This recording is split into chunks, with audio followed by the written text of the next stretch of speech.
Hi guys, welcome back to the show. I'm Titus, your host, and I'm glad to have Elliot from Freelance Duck Hunting on today. It's been a while, Elliot, since you've been on, but all of our schedules are busy and we're always crossing paths. I mean, we all talk through text and Marco Polo, but I just love having you guys on, and I always love listening to your guys' podcast. If you guys haven't heard them, Duck Gun Podcast, Elliot and Jordan Fromer from Duck Gun Chronicles, they host that podcast. And if you guys are looking for a good waterfowl podcast and other things too, listen to that. If you like duck dogs and duck hunting and stuff about life, I definitely suggest going there. Also check out Outdoor Limits. And should we throw Matt out there? Yeah. I'm not. I don't take the same stance Jordan does. I always laugh at you because I'm the same way. I was like, at some point, I start feeling bad for Matt, and Matt never retaliates hardly. I know. It's like, fight back, Matt. Do something. So, do you think that deep down in Matt there's an annoyance level, or do you think he just accepts it as like, oh, this is my buddy playing with me, or is there somewhere in there like an annoyed factor? I honestly almost think there's not. I just think Matt's so easygoing. I don't know. There could be. What do you think? I'm not sure. Matt's hard to read. I know they spend a lot of time just hanging out and talking through Discord. So I guess I would assume there's not. I could never give someone that hard of a time over that long of a period because I would be worried that like there was actually down deep hard feelings, because Jordan, every chance he gets, he needles at Matt. Every chance he gets. Definitely. Okay, dude. Yeah, right. Okay, now we Let's get your round point. out this relationship with some positivity, with some love or something. I know that if it were me, it was that much, it would get on my nerves. Yeah, probably. But I don't know. I, as an audience, I think it's hilarious. I find it to be funny. It is. And like you said, I don't think it bothers Matt at all. I guess I don't just either. Their relationship. It's like, every husband and wife have their own set of standards how they treat each other. I guess it's the same thing with friends. Yeah. I think what it is Jordan's probably trying to find Matt's breaking point, and he ain't finding it. So he's probably getting Jordan's goat more than he is Matt's, Yeah, probably so. But anyways, there's a lot of things I wanted to talk about, and I already probably don't even have to do this, but I was running pretty late on this podcast, and I don't want to take up any more time, waste any more time. There's so many things I wanted to talk about. Last few podcasts you guys have had, there's been a lot there. Oh, I forgot to mention. So Matt's podcast is The Foul Front. He's taken over for Ben Page. Ben Page has been on here. I'm sure Ben will probably be on and off that podcast, but Matt's pretty much running it. So check out The Foul Front. Ben's funny because actually we used to have a thing running. I don't know if you remember that, Elliot, but we used to go back and forth in our podcast. Because I tested him one time. He's like, oh, yeah, I listened to him. So I said something about him at the very end of the podcast, and he never responded. Come to find out, he didn't listen to it. So we tested each other. We had to listen to each other's podcasts all the way through after that point. That's funny. But anyways, let's start off with dog training. Tell us about Georgie, how she's been doing. She's a black lab from Flatlander Kennels. Check out Elliot's videos, guys. But boy, I've always been so impressed with Georgie, and now you're stepping it way up. I'm trying. Well, so Georgie's from Flatlander Kennels, and Chris Jobman owns and operates that place. And the thing that I've been around a lot of hunting dogs, and I just truly believe that the breed of dogs that Jobman's got kicking out right now is just a special, special animal. I mean, she has as much drive hunting as any dog you'll ever see, but she's completely locked down steady, which is, they say about dogs, it's not a matter if they're going to break, but when. But she's on a streak of, like, in those hunt tests, I don't even worry about her breaking. And in the house, she's completely calm. She's a quick learner. I've never had a dog that is this type of breeding, and it just blows me away. Quite everything about this little dog just blows me away. She's just a spectacular little animal. Well, you can see it, I mean, on the videos, but it's interesting hearing that from you, talking about her, because the way you're saying it is what I'm going to imagine in my mind. Like, you almost can't realize it, the difference in the power of the breeding, until you see it for yourself, huh? Yeah, so I'm working on angled casts right now. For those of you who don't know, when you You have a dead bird, you don't know where it is, the blind, and you send the dog out, you blow the whistle. You can send them straight back, right and left, but then you have angle blind, so angle back right, angle back left. And I hadn't really done that. And so I'm just now incorporating that. And I did like 3 training sessions with her of angled casts. And we got into that season test on the first blind of the day. She went off mark a little bit. I blew the whistle, sat her, and I'm thinking, man, an angled cast would be perfect here. Yeah, I'm like, I'm just gonna try it. And damned if that dog didn't take that angled cast perfectly. Really? Right now, she doesn't have angled cast down. In fact, yesterday in training, she was really struggling with it, but she took it perfectly. And it's just like, it just goes to my point of like, these dogs are so finely bred that they're just easier to train. They learn quicker. It's a whole different deal than any other dog I've ever had. I'll tell you that. Yeah. That's, I know exactly what you're talking about in the angle cast. Like I've not taught Rocky that, but I do the left and the right and the back. I will say I never really slacked in training because I used Chris Aiken's DVDs. But one thing I did get lazy on at the very end was the right and left back cast, meaning turning over their left shoulder or the right. I just kind of was like, well, again, it's totally being lazy, but I was like, well, if she goes back, she goes back, or he goes back, but it's not true because it needs to be done right. So I've actually been doing a lot of off-season training, trying to get clean up stuff that I didn't really finish before. But he goes back. He does doesn't necessarily turn the right direction. But he's not turning the right direction, and that's laziness on my part, But really, I mean, the thing is, like with Rocky, I've watched the videos. His nose is unbelievable. Oh yeah. He's not in test events. So for you and a dog like that, that really doesn't make a difference. Yeah, that's true. I mean, how many times does Rocky lose birds on those? Like never, right? Never, yeah. Yeah, and so I was bragging to you 2 years ago how you never lost a bird the whole season. Yeah. We lost 3 last year, which still is unbelievable compared to what you do when you don't have a dog, Right. Yeah. 3 is good in a year as far as I'm concerned. I was looking at your numbers and I couldn't believe how few times you lose birds. Yeah. A month ago, I was looking at it. I was like, because I've never gone a year and didn't lose a bird. Yeah. And you virtually just don't lose birds at all. Mm-mm. It's incredible. Well, we don't want to go about us and Rocky. I was trying to stay on you, but it is crazy. There's so many different situations I would not hunt in without a dog that I can hunt in now. That's another good reason to have a dog, Right. Yeah, absolutely. But so what does Georgie have as of right now? I know she's got several ribbons now already. What's the process there, Elliot? So the way the HRC works, which is the Hunting Retriever Club, and they're combined with the United Kennel Club. I don't know if they're combined, but I don't quite know the distinction. But it's United Kennel Club is where you register, but then the HRC are the hunt tests. Okay, let me ask you something. Let me cut you off real quick. Okay. So Rocky's AKC. Okay. He's not allowed, would he not be allowed to do the HRC? Would he be in another?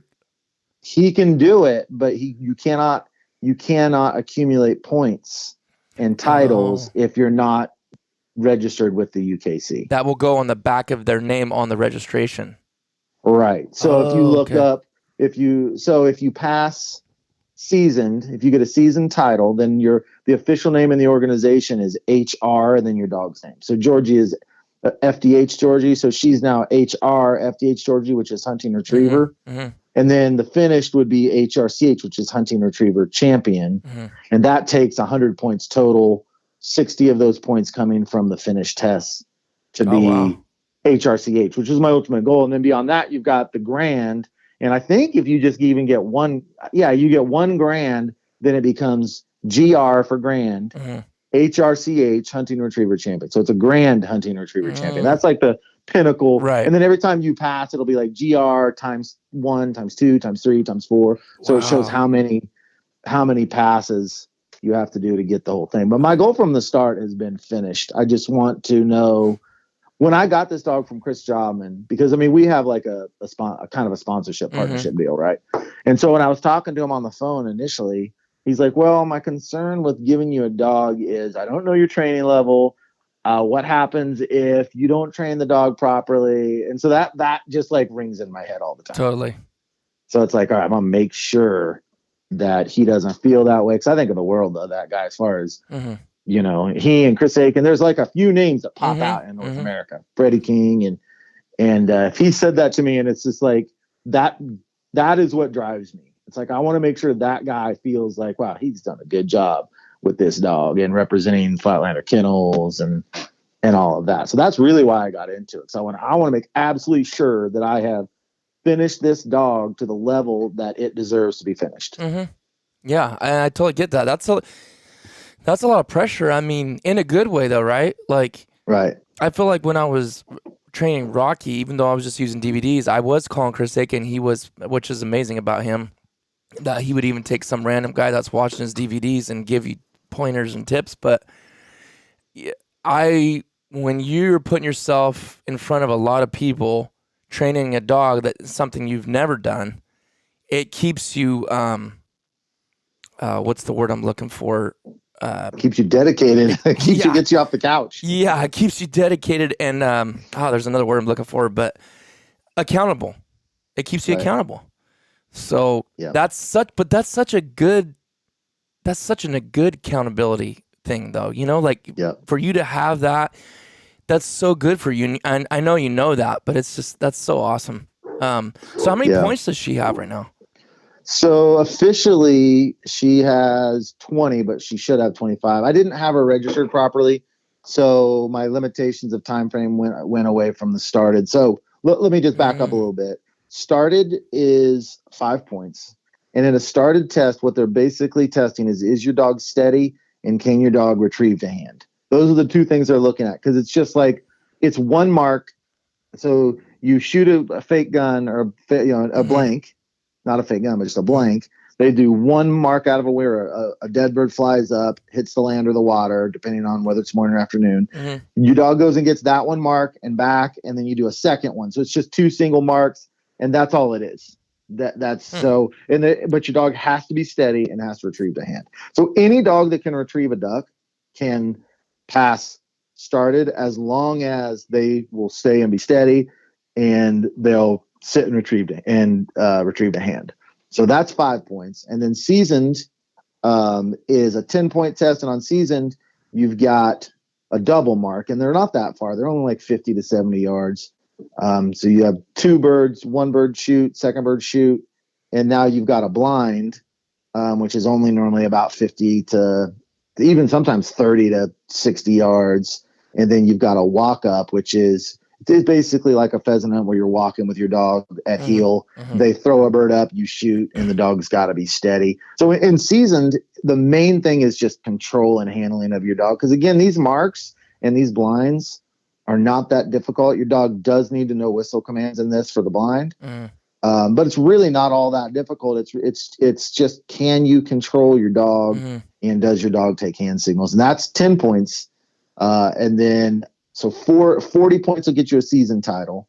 And so what did I say? Georgie has 20. She's got she's got 40 points officially. Oh, really? Yeah, 40. I didn't add in the last set. So she's passed season 4 times. So 10 each. And then she's passed a started that was 5, but I didn't get credit for those points. So she's at the 40, which is a season title. So she's HR FDH Georgie now. And then with finish, so she's got the 40. So she just needs 60 more, which would be 4 passes. And a pass is like on a Saturday in the morning, you'll have land or water. And then in the afternoon, you'll have the opposite. So you do a training session on water and a training session on land. And that would be Saturday. You have to pass both of those in order to get your 10 points. And then on Sunday, you do it again. So you can pick up 20 points on a weekend through seasoned. So 2 weekends a season, one in Nebraska, one in South Dakota. She passed all 4 of those. So that gave her 40 points for season. So we'll be moving up to finished next summer. So if she passes 4 days of those, then she'll have that title. That's awesome. So I guess that's 4 separate ribbons, right? Right. I've got 4 separate ribbons. Okay. Yep. And then now that gets updated, like on her genealogy, does that get added to the front of her name on her registration? Yes. And so Go ahead.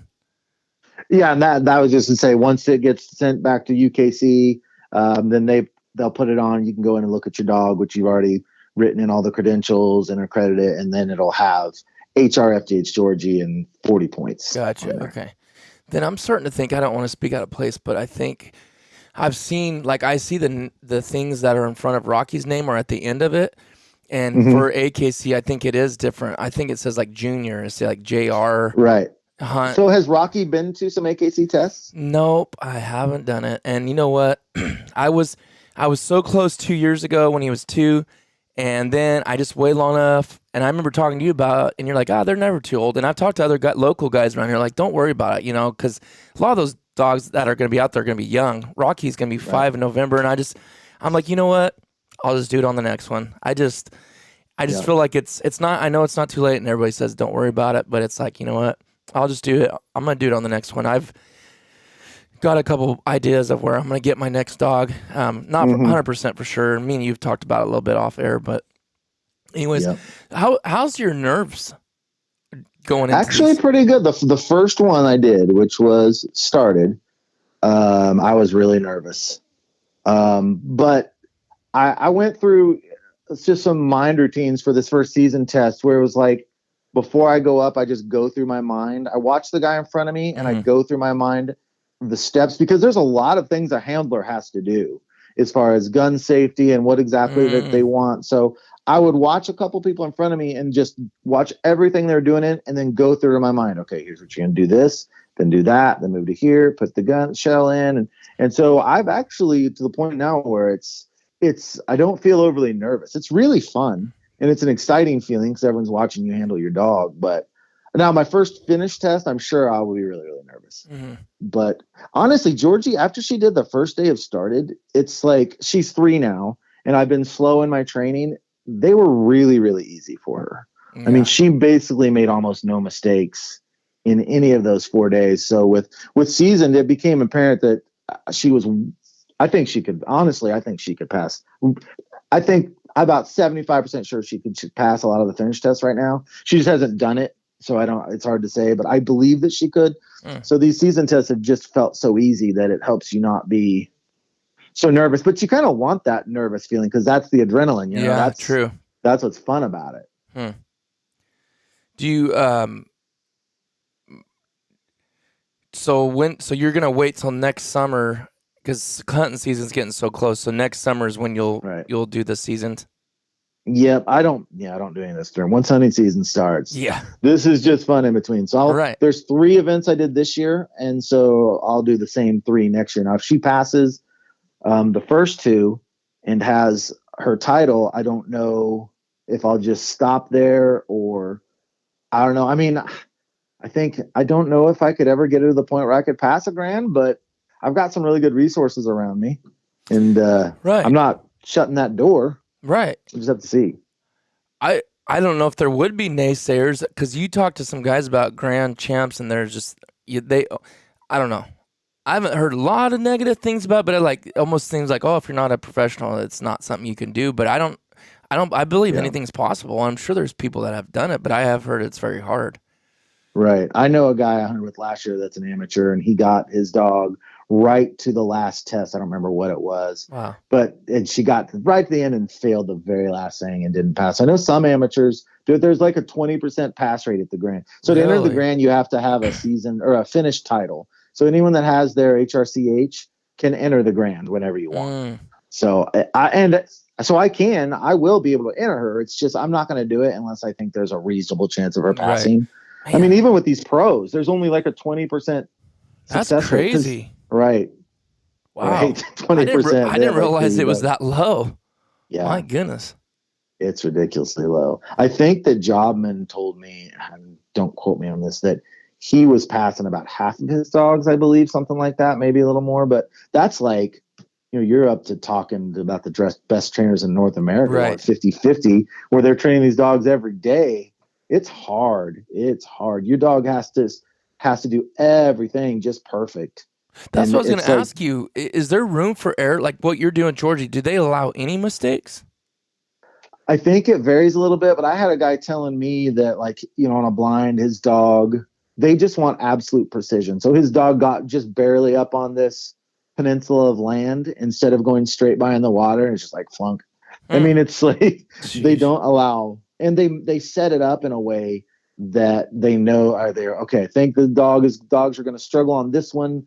Well, the thing is, when you have this high level of training, you have to make these tests so hard that you can like weed people out. True. So You that's can't why just it's give like, that away. right, right. So they just make it super difficult. But I've never actually watched one. I need to get on YouTube because I'm sure they have them on there and watch them. But they make them hard. Yeah, I've watched a couple. It's been a while, but you know what I'm so impressed with, and I'm sure Georgie's way better at this than Rocky. And this is one thing I've really fought him with because, and again, I think it's because of the drive in the dog itself, is like the strong urge to run in that straight line until you whistle stop them or until they find that bumper. And I'm talking like 200, 300, 400 yards. Like Rocky will get out to that 200-yard mark. But it's like, man, I just, these dogs that I've seen, boom, they go flying off the bank into the water, swim up the bank, jump off the next bank, swim up on, get up on the bank, and they're just still, they're 300 yards out there going in a dead straight line until they're told otherwise. I'm like, that's insane. Yeah. I just don't think I could ever get Rocky to that right now. No? What does she kind of shortstop at like a certain yardage? Yeah, it depends on the day. There are some days that she'll take that line and go straight. But I haven't worked her much beyond like 150 yards much just because I haven't needed to. Right. But I see it in her head, as they're running, they're looking, they're sniffing, she just gets into a mode of, I'm not just going straight because I'm told to. I'm kind of going that direction, but I'm sniffing and looking around and waiting, And so we need to go back to next year. I'll start at pattern blinds and just extending. She needs more pattern blind work. She really does. But I mean, even in those tests, though, you don't get counted off for blowing your whistle. If you blow your whistle 15 times, you're fine. It's just every cast needs to keep your dog going towards the bird. So if your dog gets way off and you have to do like a straight over command, that's no good because now you're commanding your dog to go in a direction that's not straight towards the bird. But as long as your dog will take your whistle cast and go the way you tell them, they don't count off on that. You just got to keep them inside this line. Now, if you get up to the ground and they're doing too much zigzagging, then yeah, you're in trouble. But if seasoned and finished, as long as they're going towards the bird when you command them, you can blow it as many times as you want on your blinds. Wow, that's interesting. There's so much to it. We could probably talk. Honestly, we could talk about this a whole episode, but. Right. I did want to get into some other stuff. Is there before we leave this topic, is there any advice or tips that you would have for anybody out there thinking about it? Yeah, I would say go find the HRC club close to you.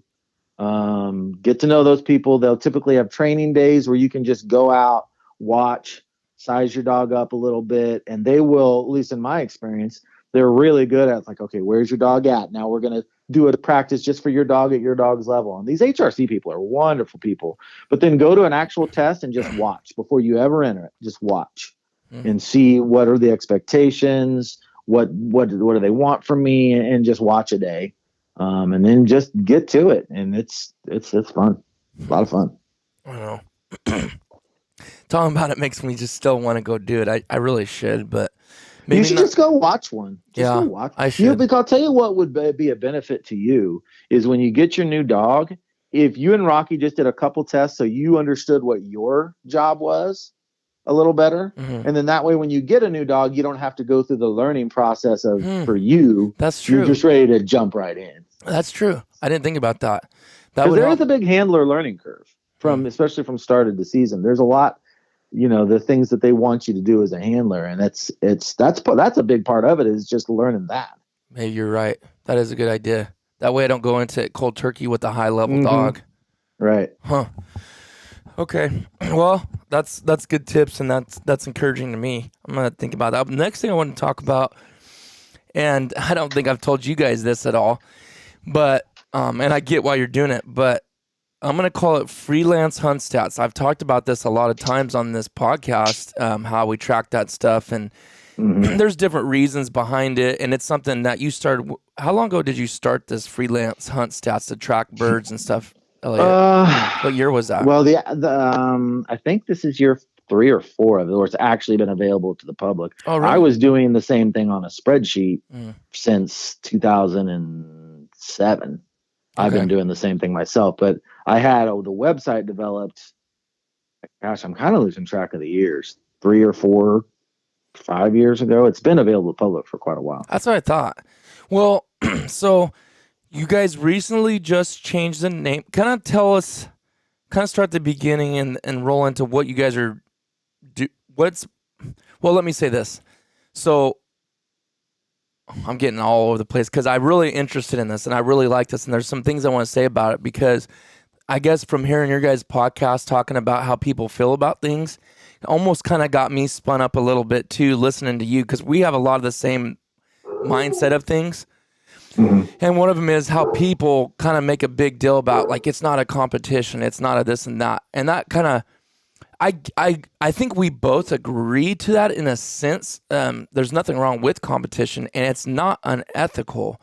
Right. But how I look at the app, and it's a different name now, and we'll talk about that. So stay with us. But I like it personally. It's not about the competition. That's this little cherry on top. That's kind of fun to watch everybody's numbers.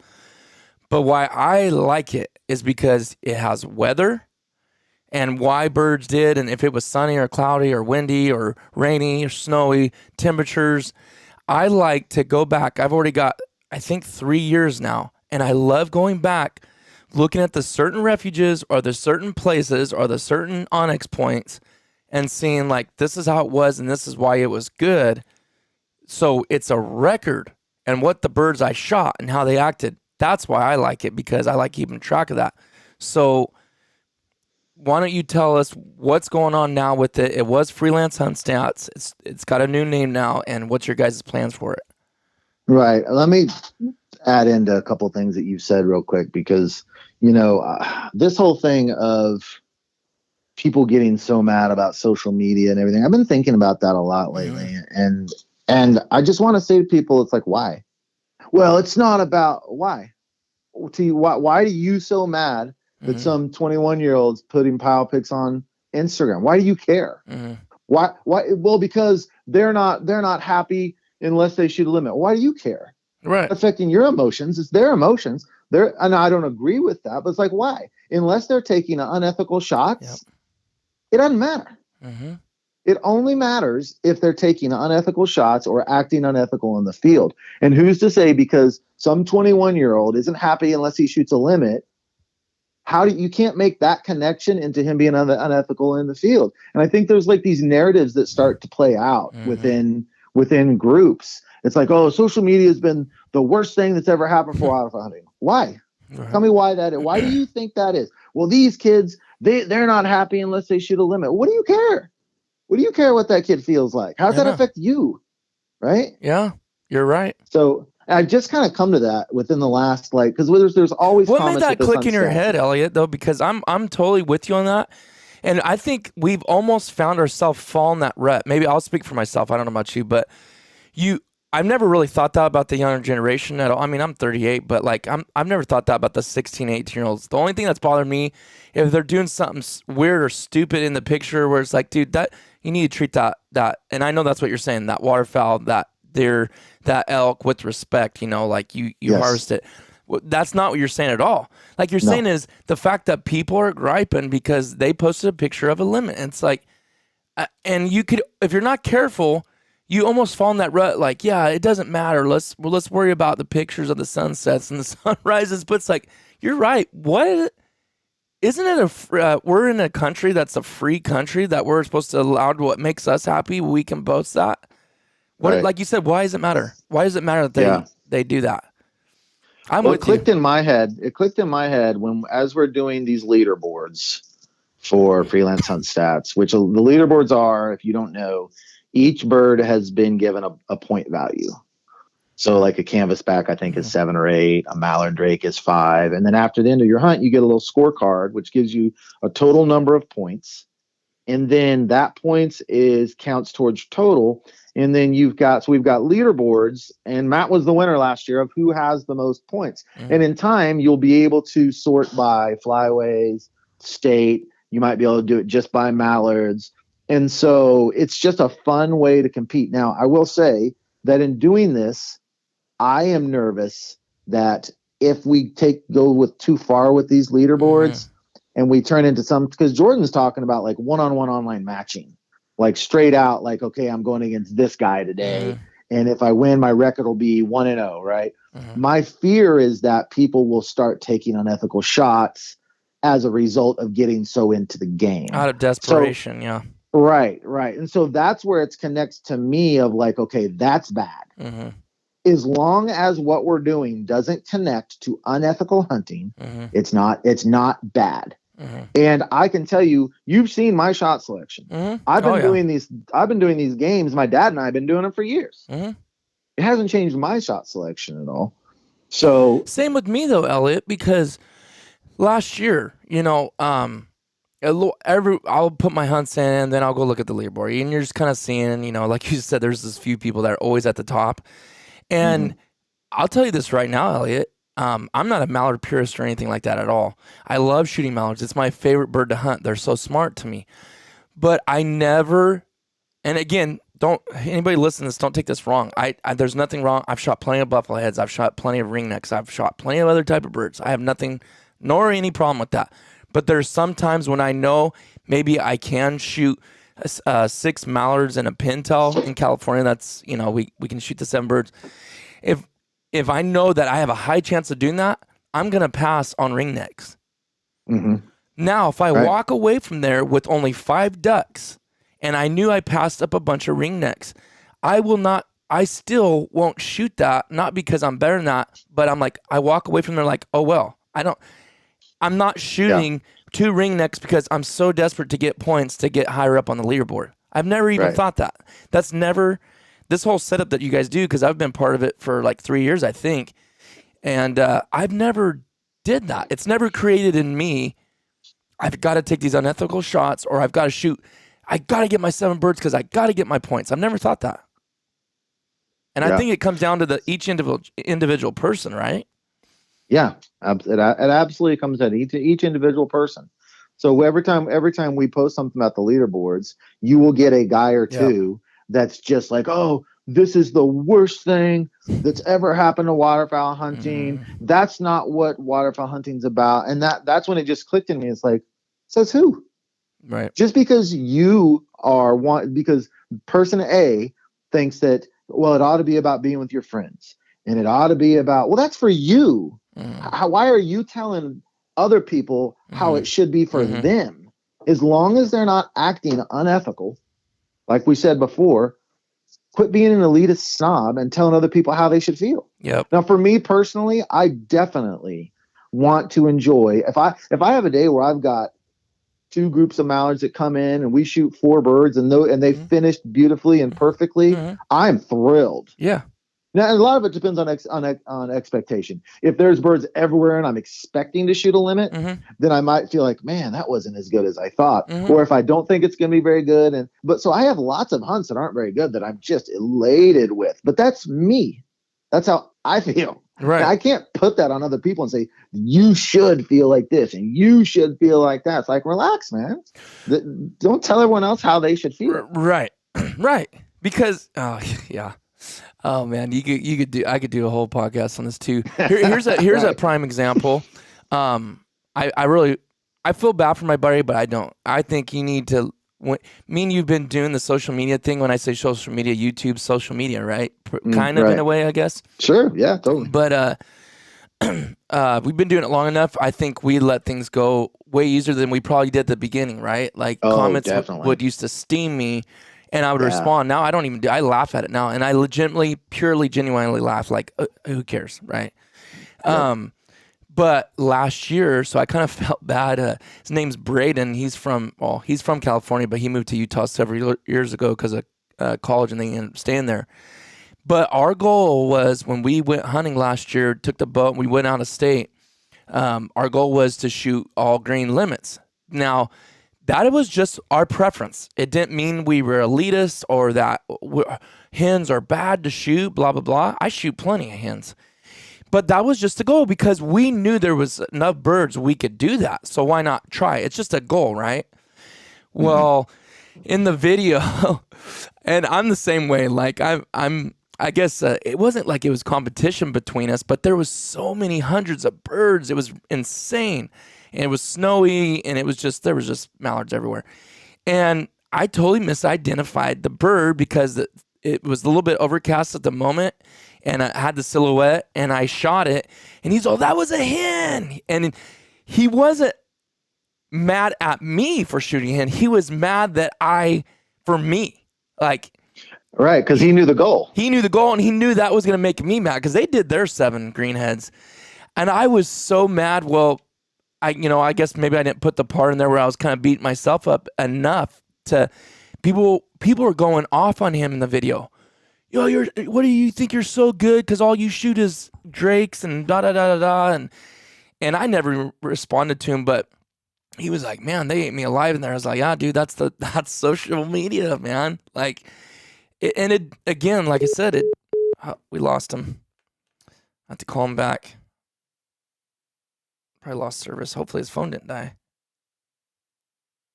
bet you it did. It's not even ringing now. I'll let him call me back. But to everyone that's still, listening, so whatever it is that you do, if you want to shoot 7 hen buffies, or if you want to shoot,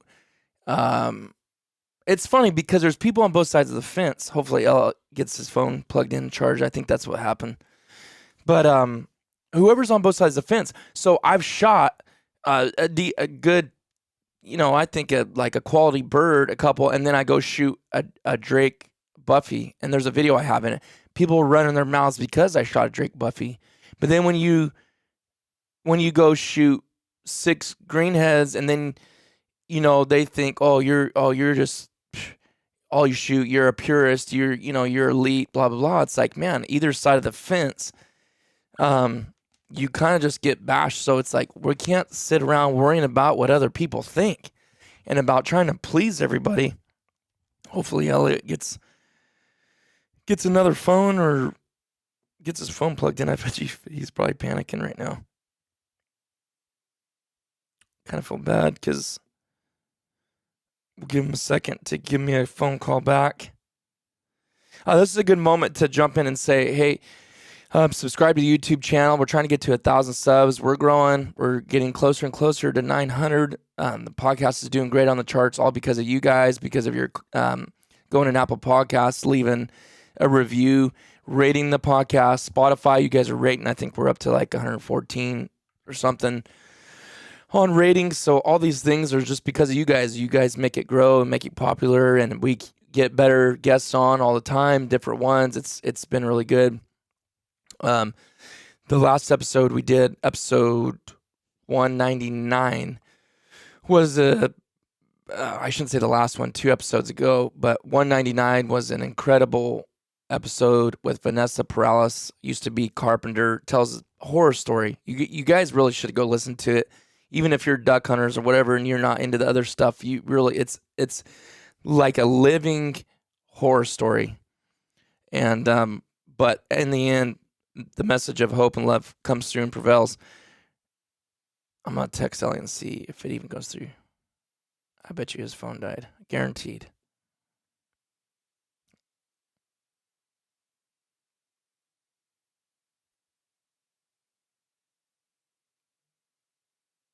Huh. Maybe he doesn't have no service. There it goes.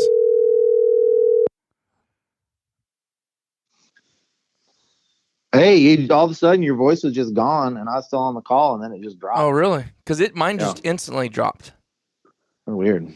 But yeah, so I already kind of kept going and kept it rolling while I was trying to reconnect with you. But I was just saying, it's okay. If you could go shoot straight 5 or 6 straight mallards, and then people are commenting in the videos, oh, you're a purist, you think you're best. Then you got the guys on the flip side that if you go shoot a hen buffy, that they're like, oh, you're shooting trash birds.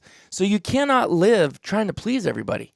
Right. Because they're gonna be out there, like you said, picking on these young guys and the young generation. How does that look for the older guys to be doing that to the young guys? That don't put a good taste in their mouth. No, everyone, well, not everyone. There's just so many people that are ready to make discouraging comments. I mean, one of the things that I've gotten torn up about is my shot selection, because I pass up so many shots. I mean, even like, I don't know if you watched Josh's review video of mine from the other day, but he was getting frustrated at my shot selection as well. Josh didn't do anything that upset me at all. Right. But it's just a common thing. And I'm like, man, listen, sometimes, the expression act like you've been there before, right? Mm-hmm. If I know that it's a day where you could shoot 10 limits in a hole, why do I need to rush? Why do I have to pull the trigger at every shot that comes by? Yep. Well, I mean, we shot on that particular hunt, we shot a 3-man limit in an hour. Wow. And it's like, there comes a point on a hunt where it's on. Yep. And it's not going away. Yep. Why rush? Why not take your dream shot every time? Right? And same thing on that teal limit, Georgie's first hunt. There was so many teal that we were just taking our time and picking out one here and picking out one there. There were so many people that were frustrated. And I'm like, what? Relax. And Jordan thinks it's because like other states people don't ever see those hunts. I do. And so it's like, get it. Like Jordan's in a position where he's got to pull the trigger and everything. He sees most of it. Okay. But that goes right. You said this. My buddy says this, Kevin. He says it all the time. I'm like, dude, it's so true. You already said it. Act like you've been there before. And that's not an insult. Telling people, act like you've been there before. What you're saying to me is, and the term means to me is, if you've been there enough times in those amazing situations, you will be more like that. But if those never happen to you, and it could be because of where you hunt, could be the flyway you're in, it could be all these different things, you are going to act like that. And I mean, there's a big difference in myself. I've been hunting for a long time, but I don't feel like I started getting to be a better waterfowler and really pushing myself to be better caller, better shot selector, better hunter till probably like 5 years ago.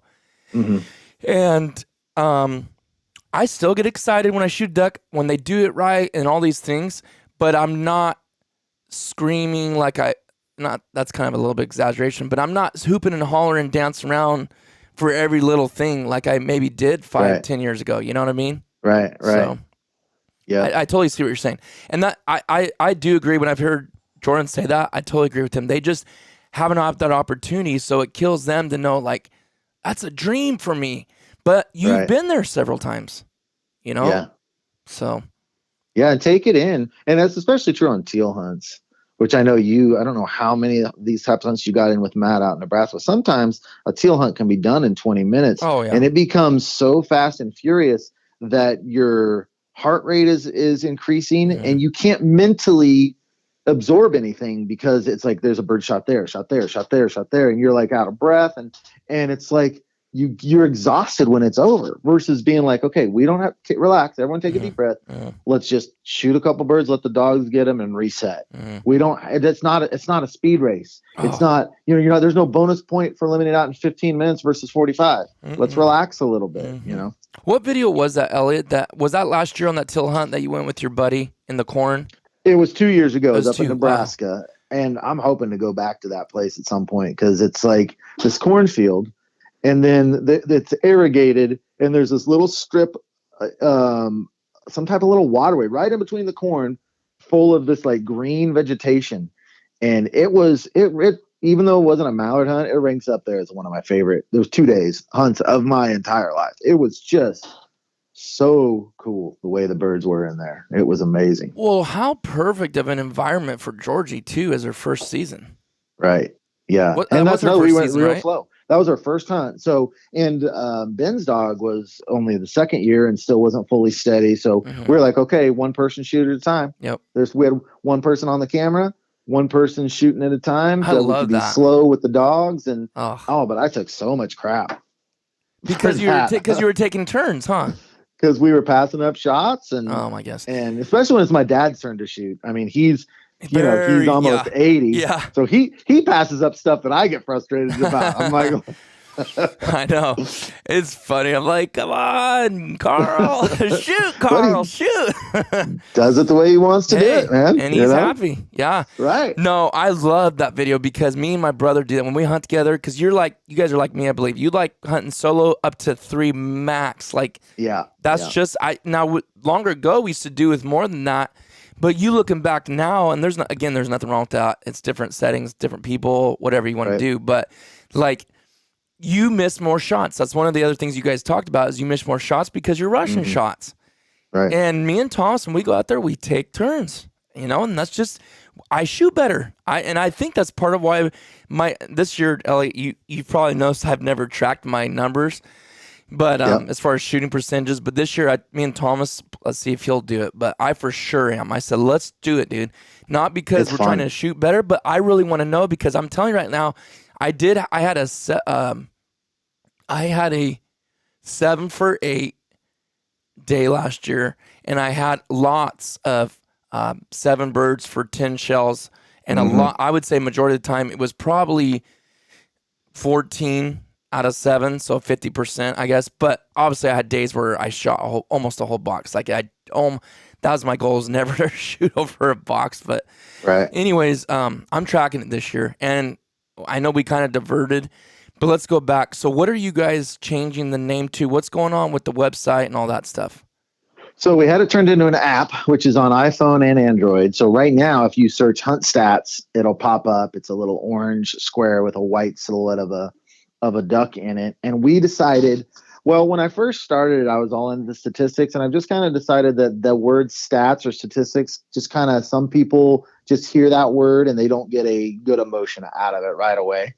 So we wanted just to change all of the graphics on the site and change the name of it and narrow down to just waterfowl hunters. So there's really not that many good journaling type of apps available. Like if you look at the DU one, which is what most people use, it's garbage. It's just not user friendly. It doesn't do much. Yeah.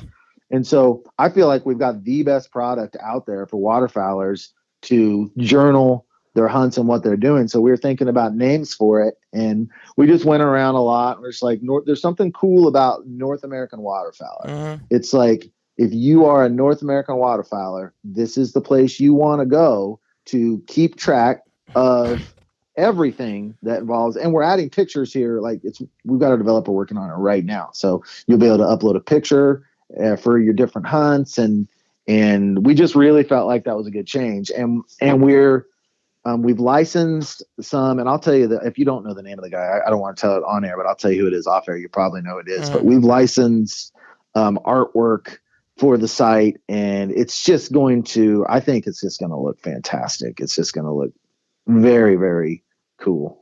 I cannot wait. I cannot wait. So it's North American Waterfowler? Right. It'll probably, now we haven't changed it yet, but it'll probably be the NorthAmericanWaterfowler.com. Okay.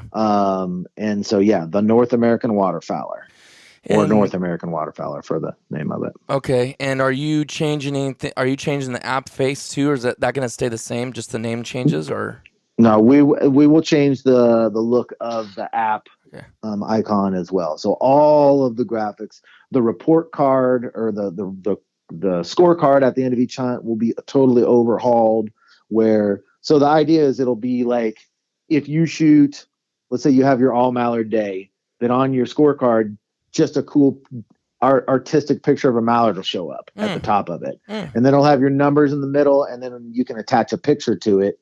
And then you can share that off to Instagram or Facebook or. Oh, cool. That's the idea. Yeah. We're also adding, it's just a matter of how quick the developers get it done, because this is side jobs for them. So we've got 30 hours a month basically taking place, but we want to update the leaderboard so you can keep track of like dog retrieves and oh my gosh, the list is a mile long of things we want to add. It's just a matter of time.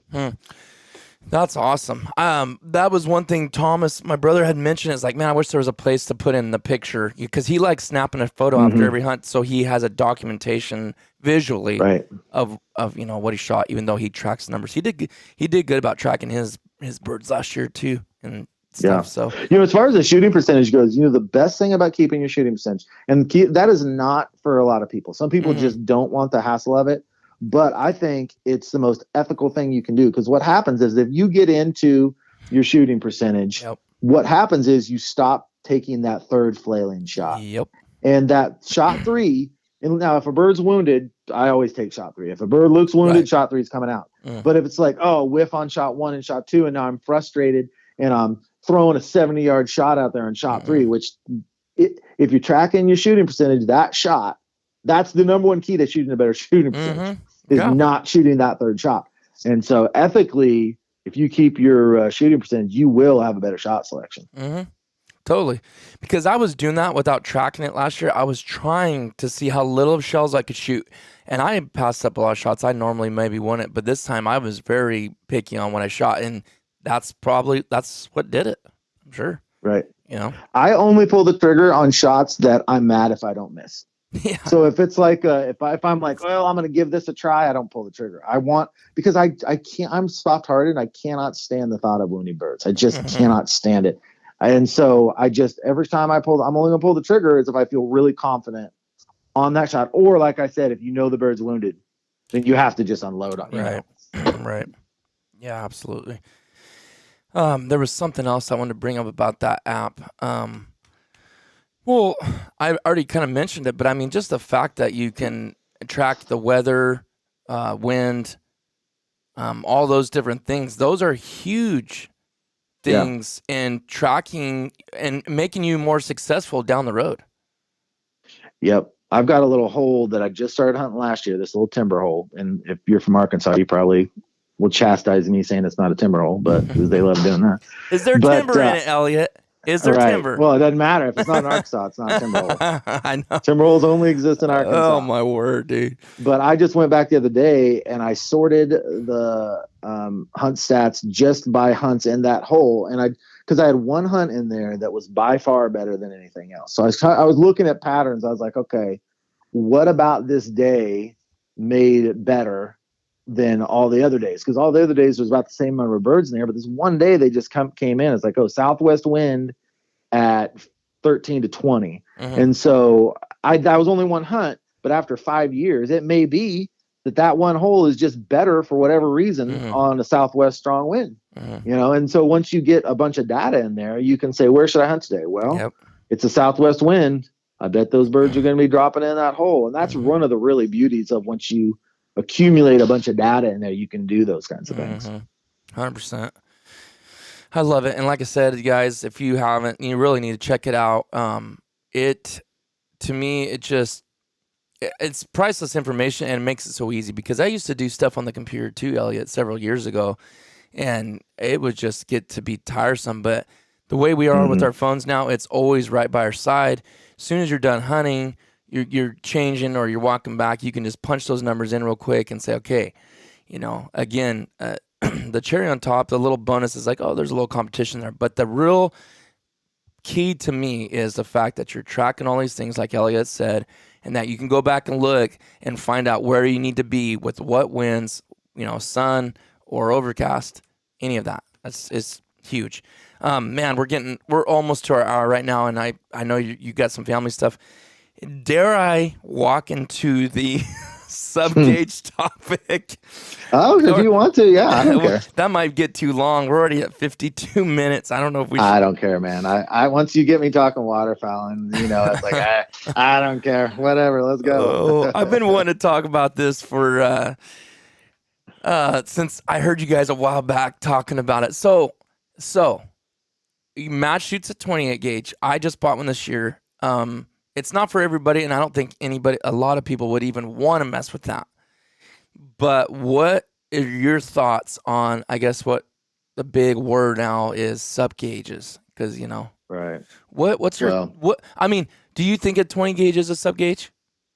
Is anything where's the line? I think a 20 gauge is a sub gauge, but I definitely see a 28 gauge differently than I look at a 20 gauge. Oh, well, let me ask you this, Elliot, though, because everybody a long time ago used to shoot 10 gauges. So is a 12 a sub because it's not, you know what I'm saying? Right. What is the actual defining point for that? Do you know? You know what? Or is it I personal looked preference? it up online. Okay, so when I think of a sub gauge, I don't think of a 20 gauge. Okay. I think of 28 and below. Okay. But I know I looked it up online, and they were saying that it does count as. But you know what? Right now, I'm just deciding. I think in my definition, no, a 20 gauge is not a sub gauge. What about a 16? Because a 16 is between a 28 and a 20. Probably, yeah. Then I would call anything below a 20. Or no, I'm sorry, no, it's not. I don't know why. 16 is in between 12 and 20. Yeah, right? 12 and 20, yeah. So you won't look at that then, obviously, as a sub gauge either. Okay, so here's how I'll think of it this way. I would never complain about any individual shooting a 20 gauge. But there are individuals that I would complain about them shooting a 28 gauge. I think a 20 gauge can do basically the same thing that a 12 gauge can. Mm-hmm. I don't think a 28 gauge can. Okay, let me ask you this. Just, so do you have a problem with 28 gauges, or do you just certain people that you think shouldn't be shooting them? I have a problem with 28 gauges for the masses. Really? I don't think that it's for everyone. Because I don't think that a lot of people have the kind of commitment to shooting closer shots. I've never done ballistics on it myself. But my understanding after reading articles before Jordan and I talked about it was everyone that I read said with a 28 gauge, you have to shoot closer shots. So like Matt was saying, Matt doesn't shoot above 25 yards at a goose with his 28 gauge. Okay. How many people out there you think are willing to actually live that out in the field? No, the majority's not going to. The majority's not. So I don't want your college guys, your fad hunters, not that all college guys are fad hunters. Okay, let me re-say that. Yeah. I don't want people buying 28 gauges because it's a fad, because it is becoming a fad. You know that because Benelli said due to the increased, I don't know how they worded it, but they're basically like, okay, 28 gauges, everyone's loving them, so we made one.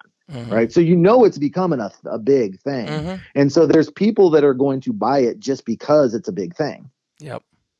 Just totally. Like some other brands I won't name, we know who the trendy brands are, right? In waterfowl. Right. And people go out and buy it just because, oh, look at me, I'm wearing this, or look at me, I'm using this decoy, because everyone else is. And I bet you, we made a list of 3 companies, you and I would name the same people. Yeah, I guarantee you. And there's nothing wrong with buying those. It's great marketing, but there's just a certain type of person that wants to buy what's considered cool.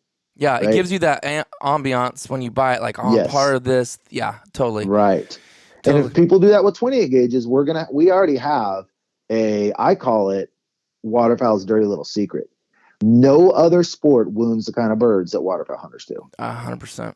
What do you know the numbers on that, Elliot? Because I think you guys have mentioned them before. Can give or take? Can you? Well, okay. 1 out of every 3 shells fired ends in a wounded bird, based on a study that was done in the early 80s by Tom Roster. And that's what the whole study is fascinating, but that's what they were saying. 1 out of every 3 shots. The whole article was about how many birds are wounded. Lots of times you send birds flying away with shells with shot in it, and you don't even know. Right. If you fire 3 times at the same duck, there's a great likelihood that it's flying away with shells, with shot in it. Now it may survive, it may not, but it's a huge problem that the industry just ignores. Yep. People don't talk about it. I mean, people give lip service to it, but still, when you got hunting with people, you still see unethical shots all the time. Yeah. And I'm not perfect. I don't mean to make myself out like perfect. Well, I can think specifically of, well, not last year, but maybe it's 2 or 3 years ago that I took a shot. I was so furious at myself. Like, why did I do that? It was totally you get in an emotional state. And I don't know if I wounded the bird or not, but it was like the fact that I pulled the trigger, like, why did I even do that?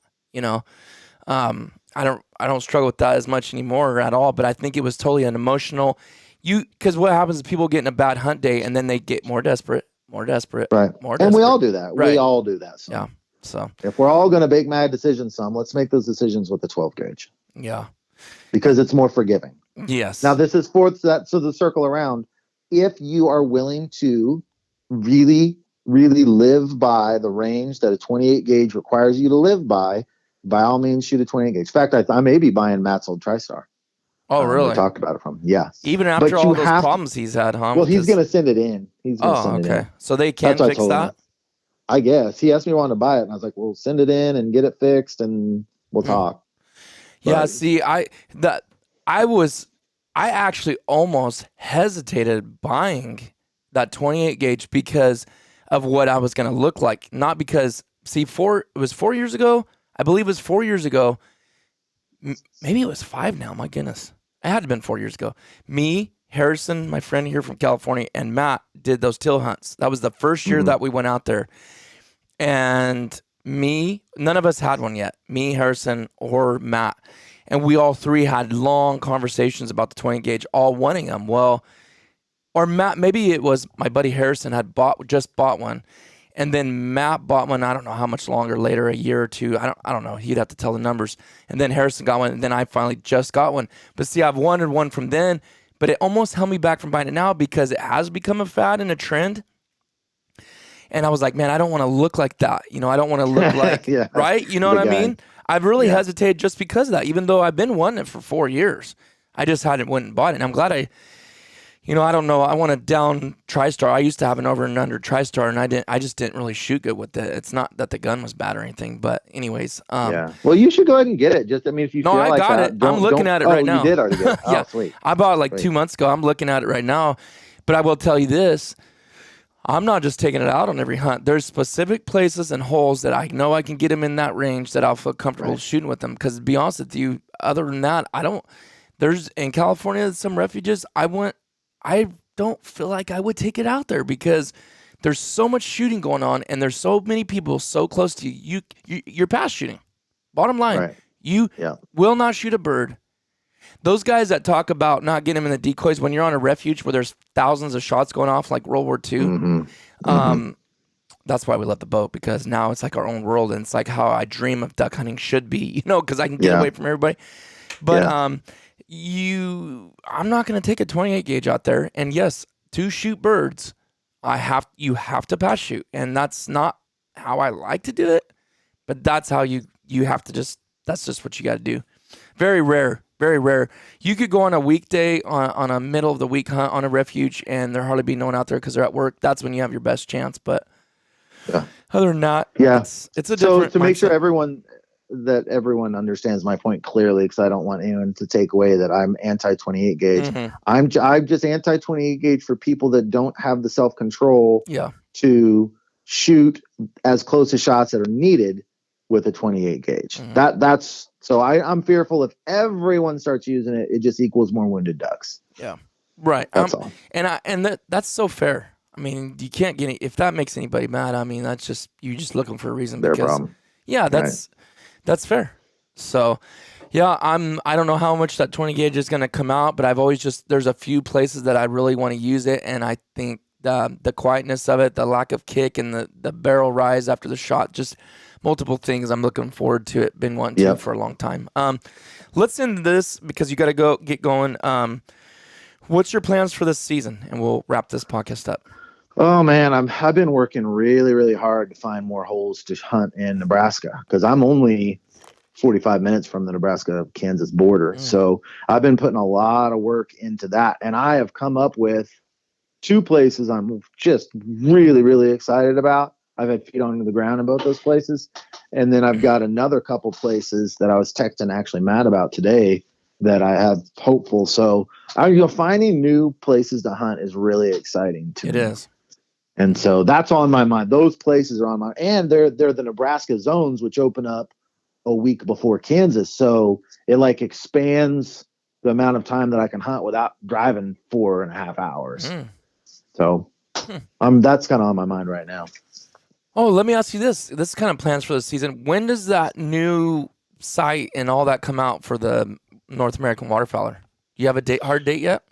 No, it's just we've got 3 developers working 10 hours a month each, and I don't know how quickly they can get it done. Gotcha. And so we were hoping September 1. Okay, I thought I heard that. But I don't think there's any way that's going to happen now. I mean, the graphics, the gal who's working on the graphics hasn't even started that yet because she's wrapping up some bug issues. And so, God, I hope it's October 1. But I would be just stunned if it was September 1. But wow. I hope it's not November 1. I don't know, man. This stuff goes so much slower than you want it to. Oh, yeah. We're like, we want it done so bad. But we don't have enough. We don't make enough off it to have like a full-time employee that can work 40 hours a week.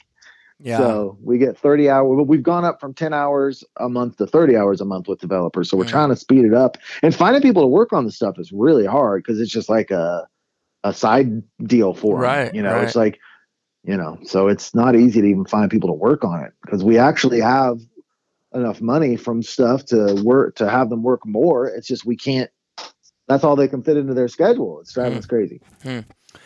Okay. But the one right now will work in the meantime, correct? And then Oh everything will yeah. transfer over once it's Yep. okay. Cool. freelancesunstats.com or the app, and the app and the website are all connected, so all of the data is shared. And once it the only thing that will happen when it transfers over is it's just going to look different, and then we'll be adding features, Okay. more and more features all the time as we go. But all of the data will never go away. And actually, you have the ability to download all your data into a spreadsheet, which I suggest that everyone does once a year, just I do because. need to do that. But yeah, you can download it into a spreadsheet, or you download it into like a text document, and then you have to upload it into a spreadsheet. But because people get kind of worried about that, losing their data, which I totally get. But we're not going anywhere, I can promise. Because I had this made. I've been wanting to have, before I even started the YouTube channel, I talked to my dad about how cool it'd be to have this made. So this has been a dream of myself for me for 20 years. I've been dreaming about doing this thing just for me. I never thought I'd be like offering it to other people. Right. I never thought it'd get done because I just thought I was doing it on a spreadsheet, Wow. And now tell everyone where they can find you. Freelance Duck Hunting on YouTube or Instagram. Best place on Facebook is Fellowship of the Duck Guns, which is our podcast group, which we've got up over 7,000 people there now. Wow. So that thing is doing pretty well. Yeah, those are the best three places. Also, I'm on Roku. That's just Duck Hunting TV. All my videos are on Roku if you have a Roku device, and Android TV. It's on there too. So awesome, lots of places. Okay. Well, I appreciate you coming on, Elliot. We probably could have talked for about 3 more hours, but yeah, we could. We could. But thanks for coming on. Thanks for having me. Thanks everybody for listening. We'll see you guys on the next one.